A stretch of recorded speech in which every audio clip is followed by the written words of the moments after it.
Почитувани гледачи, добар ден. Јас сум Сања Димитровска, ова е Добриот доктор. Денеска ќе зборуваме за пубертет. Што значи нормален пубертет? Кога имаме ран пубертет, но и зошто доаѓа до доцен пубертет? Кои ризик фактори влијаат на оваа состојба? Мој денешен гостин со кој ќе разговараме на оваа тема е професор доктор Александра Јанчевска, ендокринолог од Клиниката за детски болести. Доктор Јанчевска, добре дојдовте во Добриот доктор. Добар ден вас, Сања, добар ден на сите гледачи и ви благодарам многу за поканата. Знам дека голем број родители кои што имаат деца од 8 па нагоре со годините се прашуваат дали е влезен во пубертет, кои симптоми укажуваат на пубертет. Па еве за почеток, што всушност е пубертетот и кога нормално треба да започне кај девојчињата, а кога кај момичињата? Пубертет е едно сериозно, големо раздобле во детството. Период кога настанува, втора фактички период кога настанува најголемиот раст на организмот, на една индивидуа, на едно дете, и кога настанува трансформација од една особа, едно дете, инфантилна особа, во возрастна, адултна особа со сите сексуални карактеристики.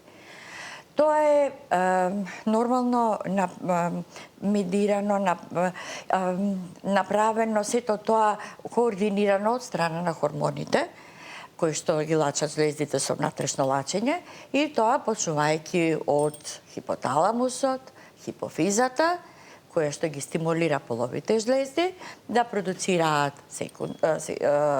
стероиди, полови хормони, тестостерон и естрогени, и така да се јавуваат првите секундарни сексуални карактеристики и постепено да се развијат сите до крај комплетно карактеристики на еден завршен пубертет. Така. И еве, вие бидејќи сте и дел и од медицинскиот факултет, кои се оние нормални граници или што што може да кажеме дека е нормално, кога треба девојчињата да влезат во пубертет, а кога момчињата? Значи, постојат препораки светски од светските, од европските ендокринолошки здруженија, кои што последните години препораките кажуваат, посочуваат дека возрастните граници за почнување на пубертетот не се исти како пред 10-15 години, кога било тоа многу подоцна. Имено, кај девојчиња, првите секундарни сексуални карактеристики нормално е да се јават после 8 годишна возраст. Кај момчињата тоа е после 9 годишна возраст. Тоа значи дека кај девојчињата најчесто прво се појавуваат градичките, кај машките настанува промена во волуменот на тестисите, потоа промена на бојата на скротумите и постепено се зголемува тој волумен, се појавува влакнатост, се бубична, аксиларна и сите секундарни сексуални карактеристики постепено се развиваат. Така. Јас да ги повикам и нашите гледачи дека може да се јават во живо и да постават прашање до нашата денешна гостинка. Доктор Јанчевска, колку трае пубертетот, нели целиот тој процес кај девојчињата, колку трае кај момичињата? Дали постојат разлики? Па, искрено речено, кај девојчињата акцелерацијата на растот и пубертетот почнува многу порано, гледате сепак една година порано, и тоа трае побрзо во однос на машките. Тоа временски од појавата на првите секундарни сексуални карактеристики кај девојчињата до појавата на менархата, првата менструација, трае околу 2 до 2,5 години. Кај машките растот оди подоцна, постепено, тие можат да израстат и многу покасно, меѓутоа, тоа сепак, ќе речам, постои една фамилиарна предиспозиција, зависи од здравствената состојба, зависи од исхраната, многу фактори се нели тука вклучени. И главно е, што добиваме фактички со пубертетот? Добиваме една здрава индивидуа, правилно развиена, со развиено солидно коскено ткиво, бидејќи акумулацијата на коскената маса во текот на пубертетот е потребна за адултно доба. Нормално, машките организми имаат поцврсти коски и затоа кај жените е потипична појавата на фрактурите, например. Од друга страна, растот кој што ќе го постигнеме правилниот во пубертетот, навремен пубертет, целта е да добиеме еден солиден, финален адултен раст. Така. Споменавте уште на почетокот дека не се исти границите како што било пред 10, пред 15 години, па порано се влегува во пубертет. Меѓутоа, колку е сериозно кога пубертетот кај девојчињата ќе се појави пред 8-та година, а колку кај момчињата кога ќе настапи пред 9-та година? Знаете, појавата на секундарните сексуални карактеристики пред 8 година кај девојчиња или пред 9-та кај машки е сепак аларм. Значи, дали тоа ќе представува вистински централен предвремен пубертет или периферен, тоа е веќе нешто друго. Меѓутоа, мора да се има во предвид дека постои нешто што одстапува од нормалните рамки. Тоа значи дека пред се ние мора да внимаваме на растот на децата. Кога едно дете нагло ќе израсне, кога ќе се појават градички, например кај девојче, пред 2-годишна возраст, има нагол раст, има забрзана коскена матурација. Тоа е веќе аларм дека навистина се случува нешто сериозно. Но, воколку не постои акцелерација на растот, сериозна, не постои забрзана коскена матурација, кај тоа девојче, повеќе од очекуваното, од дозволеното да речеме, повеќе од година до година и пол од хронолошката возраст, тогаш и да тоа девојче по 2-годишна возраст да има појава на предвременна појава на градички, дозволува да го следиме, да дадеме совет за понатамошна исхрана, за хигиенски услови на живот и да следиме што ќе се случува понатаму со неговиот раст и развој. Истото важи и за момчињата. Ако во случај, например, на едно момче се појави зголемена влакнатост, пред 5-годишна возраст или појава на аксиларна влакнатост, сепак представува аларм. Воколку посебно има зголемена и забрзана коскена матурација, тогаш размислуваме на нешто друго. Размислуваме на болест која што може би асоцирана и со адреналната жлезда, која што има влијание врз развојот на пубертетот и појава на некое сериозно заболување, кое што ни е познато како конгенитална адренална хиперплазија и така натаму. Така, ќе продолжиме за раниот пубертет. Имаме гледачи, повелете во програма сте. Повелете, ве слушаме.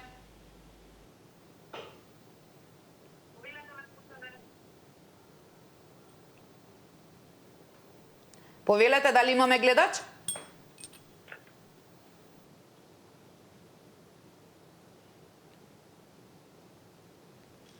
Ало, добар ден. Добар ден, повелете.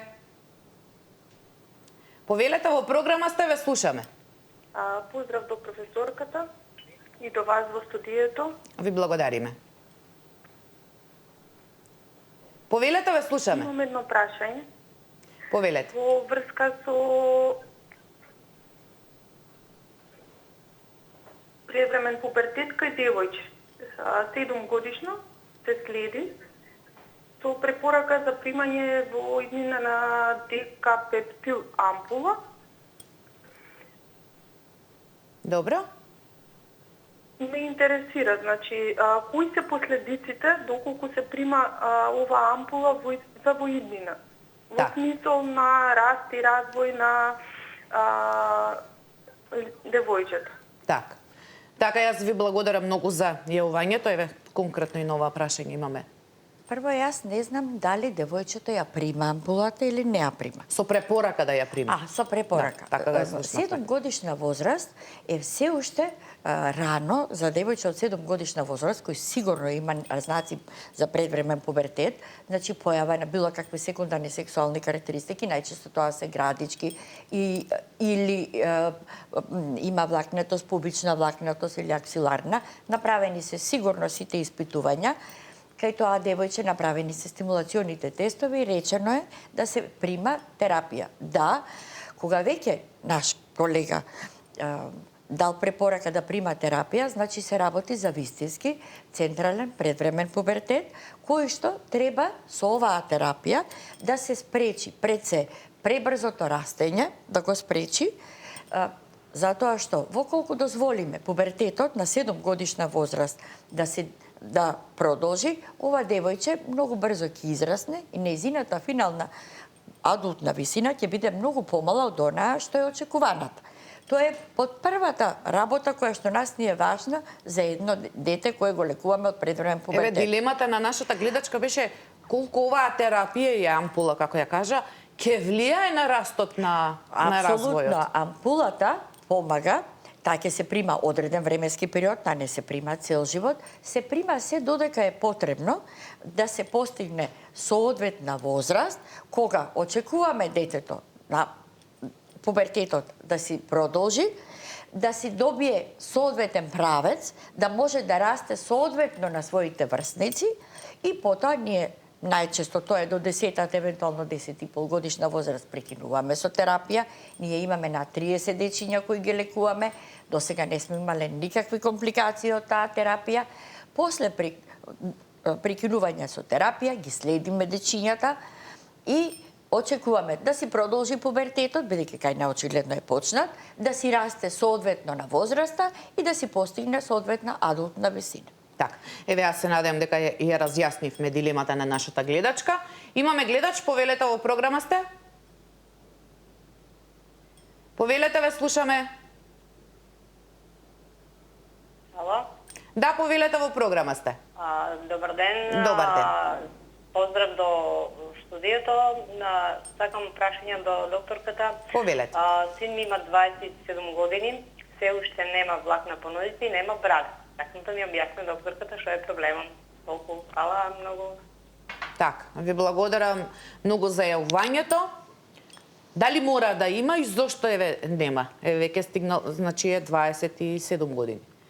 Постојат сериозни состојби кај кои што господјата не се изјасни дали воопшто нема брада, дали воопшто нема влакнатост никаква по нозете или е оскудна.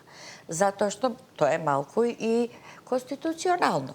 Меѓутоа, нормално е во рамките на пубертетот да настане постепена појава на влакнатост по целото тело, по екстремитетите, да има ке машките да се појават прво мустаки, па брада, да израсне, но воколку ова момче нема брада воопшто, тогаш треба да се направат сериозни испитувања. Бидејќи 27 годишен, јас не би сакала да навлегувам во границите на интерната медицина, но во ред е, ако не е отиде на интернист, на адултен ендокринолог, да се посети.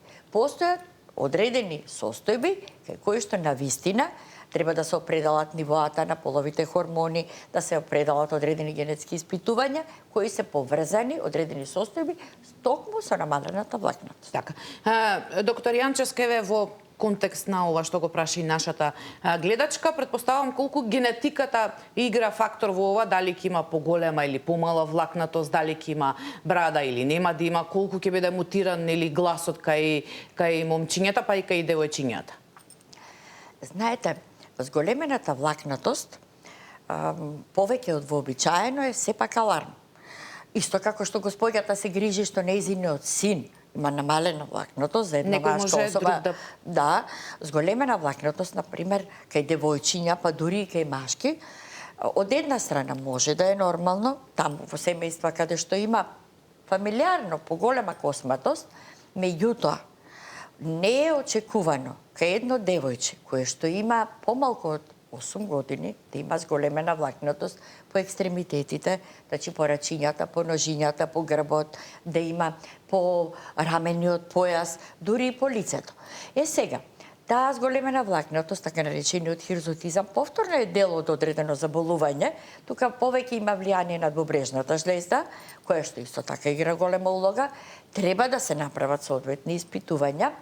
Тоа се заболувања кои што одат во доменот на надбрежната жлезда, вродени, едни се јавуваат рано, уште во неонатална возраст, но има тоа се така наречената конгенитална адренална хиперплазија, која може да има и покасна форма и која што оди само со зголемена влакнатост, или пак во текот и на пубертетот може таа зголемена влакнатост кај девојчињата да оди и со други проблеми, посебно со зголемена телесна тежина, со појава на нередовни менструации, па оди во прилог на полицистичен оваријален синдром, нешто што бара и посериозно лекување. Так. Пред да продолжиме, имаме гледачи, повелете во програма сте. Ало, добар ден. Добар ден, повелете. Дали сум во програма? Во програма сте, повелете. Прво да ја поздравам прекрасната докторка. Прекрасната, така и друг пат имам слушан, така убаво објаснува да и ние бабите можеме да ја разбереме. Так. Сега се јавува една баба за еден внук 11 години има.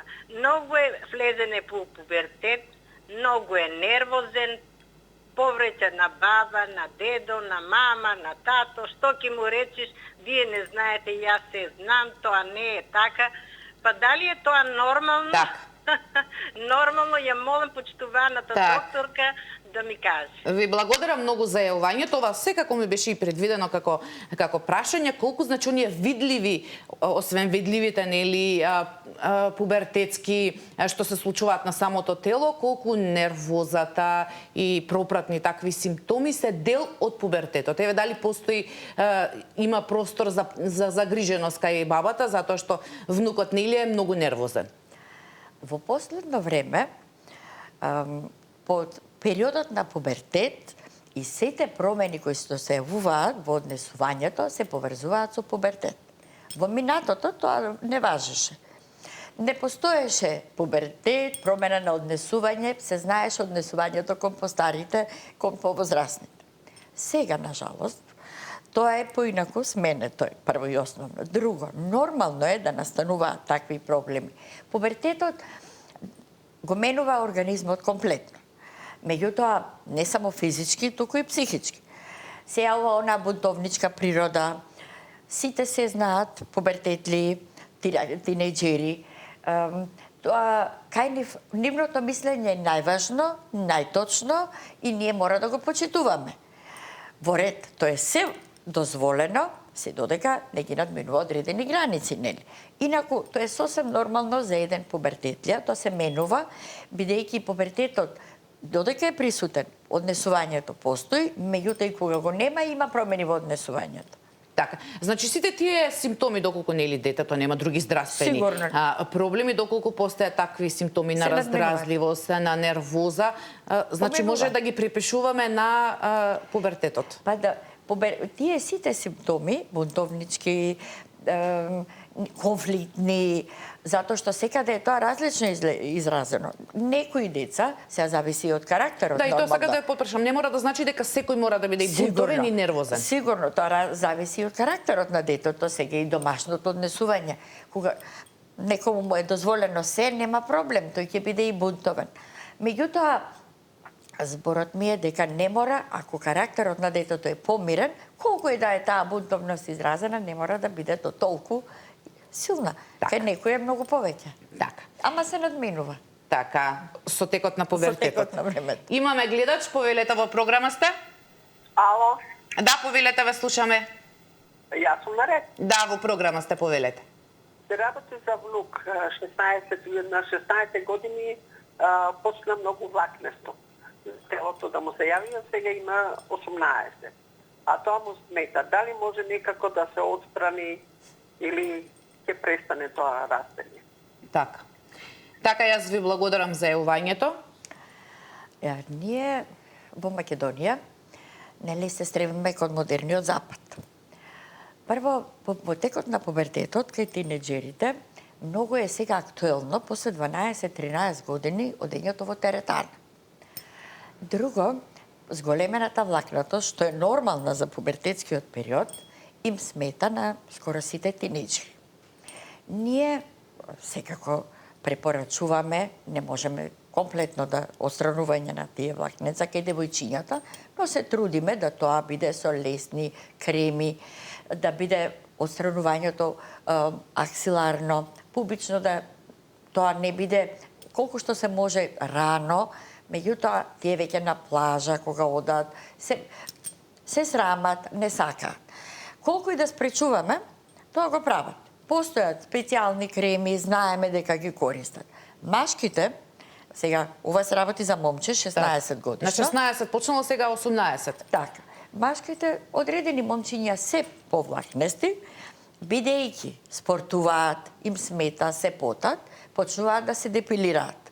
Тоа сме го приметиле, депилација на предниот дел на градниот кош, или едноставно не мора да спортуваат. Било модерно да се извадат тие влакна, да се депилираат.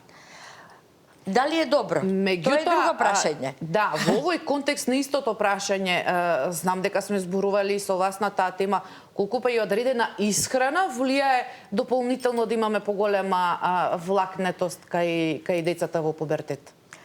Ние ностоп апелираме. Вие не викате во емисии. Вие апелирате дека ние треба нашите деца да ги едуцираме да јадат здрава храна, да јадат домашно приготвена храна, да јадат храна богата со сите хранливи материи. Меѓутоа, секогаш тоа што е забрането е највкусно.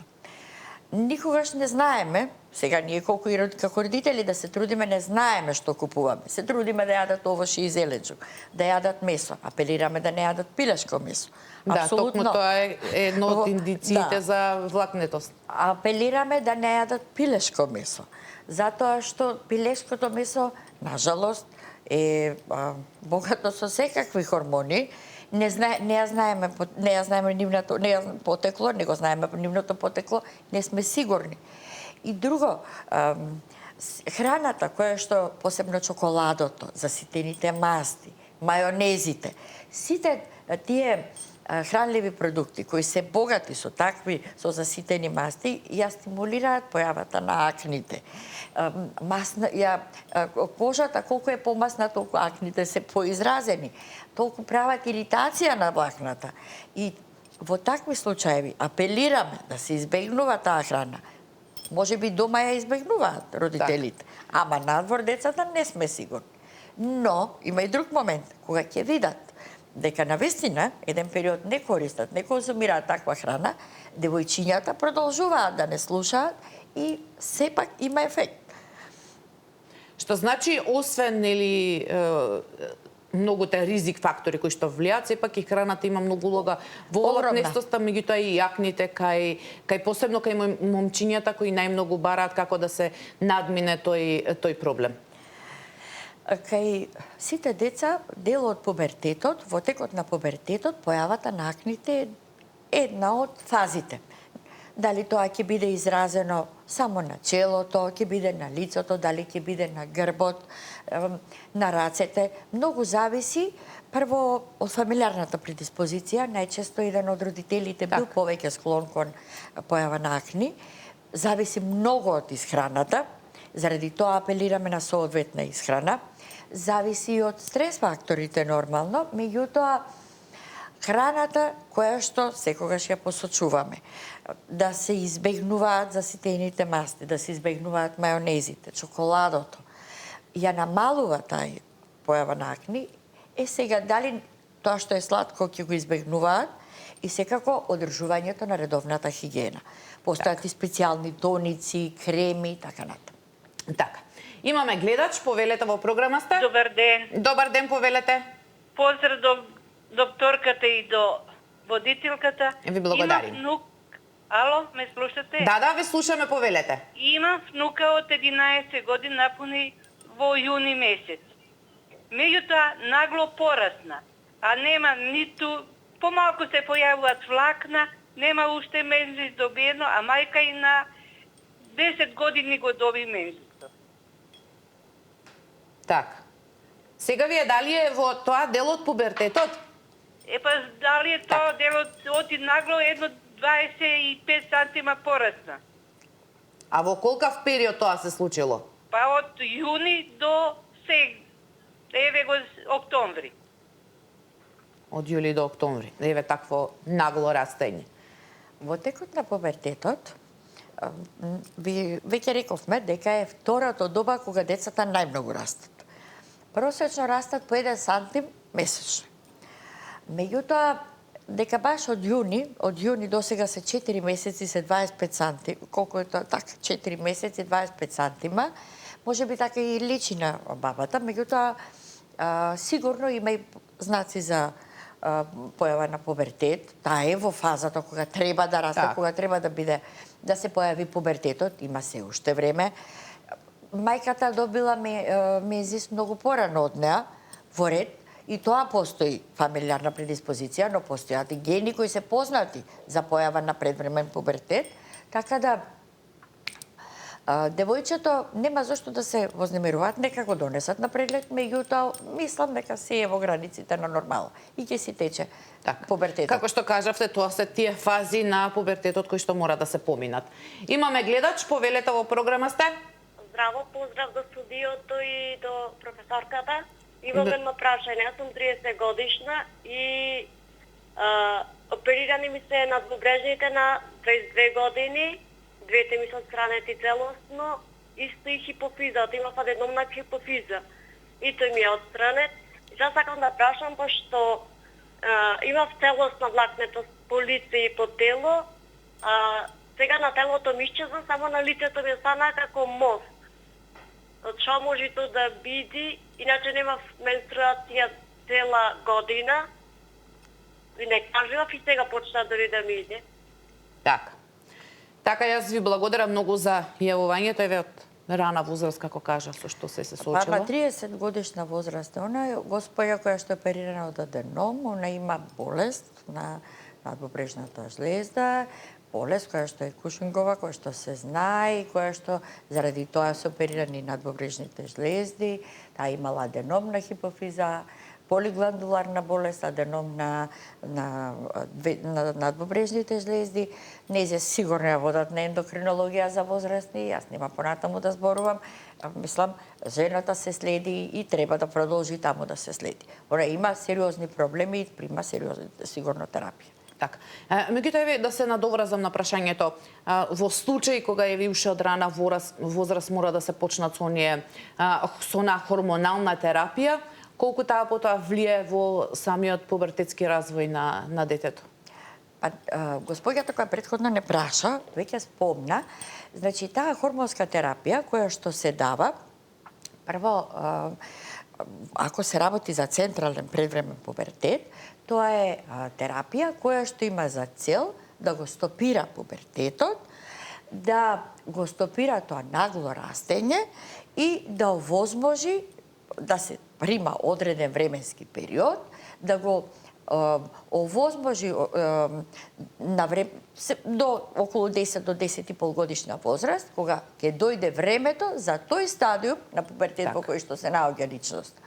Тоа е терапија ГНРХ аналог или гонадотропин релизинг хормон аналог, која што е безбедна, која што ние ја користиме, се дава или еднаш месечно или депо на 3 месеци, сосем безбедна за апликација, дава цел свет. И по завршување со терапија, ние ги следиме пациентите. Си продолжува процесот. Си продолжува процесот. Целта е да не остане девојката или момчето, да не остане со низок адултен раст. Имаме гледач, повелете во програма сте? Ало, здраво. Да, повелете. Вака, сакам да поставам прашање. Добив менструација на 9,5 годишна возраст, па некаде околу 14-15 годишна возраст почна да ми доцни со месеци. Ми диагностицираа полицистични јајници. Пијав хормонална терапија, диане и едни други, сега не се сеќавам баш како беа. Откако станав мајка, ми се регулира менструалниот циклус. Сега прашањето ми е, имам керкичка, дали се тоа оди наследно, нели, јас како нејзина мајка, и дали постои можност за мене за, да речам, предвремен климакс, пошто кај мене мојата мајка е, да речам, пред 40-та година во климакс. Тоа е тоа. Така. Јас ви благодарам многу за јавувањето. Значи, мајката добила порано, нели, од како што велите вие, кога треба првата менструација. Колку сето тоа може да биде генетско и дали тоа рано добивање може да значи рана перименопауза, менопауза? Па нормално сега рано добиена менарха, најчесто и рана и менопауза. Меѓутоа, девојчето незина, таа имала и друг сериозен проблем. Да, полицистичен. Жената имала и полицистичен оваријален синдром. Дали била обезна, зашто тоа е најчесто асоцирано и со обезност, со други метаболни промени, со хиперинсулинизам, со преддиабетес и така натаму, метаболен синдром. Дали тоа имала господјата, не знам, не прашав, но во последно време ние имаме инвазија на девојчиња кои што се обезни, кои имаат инсулинска хиперинсулинизам, имаат инсулинска резистенција, имаат потреба од терапија, примаат терапија метформин, меѓутоа имаат и нередовни циклуси, значи еден комплетно метаболен синдром кој што оди со нередовен менструален циклус. Дури Колку е тоа наследно? па е. И знаете, многу е интересно кога ќе дојде едно обезно девојче со зголемена влакнатост, нередовни циклуси, со хиперинсулинизам, и кога ќе ја прашаме мајката, дали вие, господјо, сте имале проблеми со... И тогаш, да, пред да останам бремена, истото тоа го Тоа кажуваат. може да се спречи, што то праша гледачката кај керкичката, или како да познае што може да направи? Па, секако, нередовните циклуси. Прво, обезноста, потоа сите проблеми што ги носи дебелината со себе, зголемената влакнатост, во ред е и сосем е нормално таа личност, таа мајка да си го однесе девојчето прво на педијатар, па педијатрот да процени колку е тоа вистина така, за да стигне до кај нас. Дали постои ризик, да. Имаме уште малку време од емисијата, меѓутоа имаме уште еден гледач да го вклучиме, повелете. Добар ден. Добар ден, повелете. Да прашам докторката дали имат податоци за тоа дека има хормони во месото. Јас сам од таа проблематика и знам дека тоа е строго контролирано и дека тешко да има. Или е тоа податоци од литературата? Така, јас ви благодарам многу за јавувањето, ова што зборувавме во делот на исхраната. Сега, искрено речено, јас не работам во агенција за храна, па да одговорам дали има хормони во месото, ниту сум надлежна. Меѓутоа, морам едно да кажам. Храна богата, храна пакувана во пластика. Одредени субстанции кои што се содржат во храната, кои што имаат хемиски состав сличен на хормоните, организмот ги препознава како полови хормони. Тоа, мислам, е познато и таквите состојки, затоа ние препорачуваме, нели, да се избегнуваат така храна пакувана во пластика, да се избегнува пилешкото месо, затоа што организмот не препознава хормон, не препознава субстанца слична на хормонот, но реагира еднакво. Да, не ни беше секако нас и прашањето дали треба или не треба да се јаде, не кажуваме дека не треба да се јаде, туку која храна велија за да се нели повеќе истакнат одредени симптоми во фазата на пубертет, за разлика нели од она што зборувавме што е нормално. Ние на родителите им препорачуваме да избегнуваат салами, да избегнуваат паштети, вершли, посебно кај малите деца, посебно кај децата пред пубертет, бидејќи тоа е храна која што не е за деца. Во ред, месо треба да се јаде, бидејќи сите хранливи продукти ги содржи, сите видови на меса, се што е умерено. Никој не вика да не се јаде пилешко месо, но да не биде само пилешко месо. Значи, се што е умерено, што е во границите на нормалата е дозволено. Апсолутно. Никој не гледа хранлива вредност во преработките, во паштетата, но во печеница, во чисто месо, во врат, ако е тоа умерено, зошто да не? Така.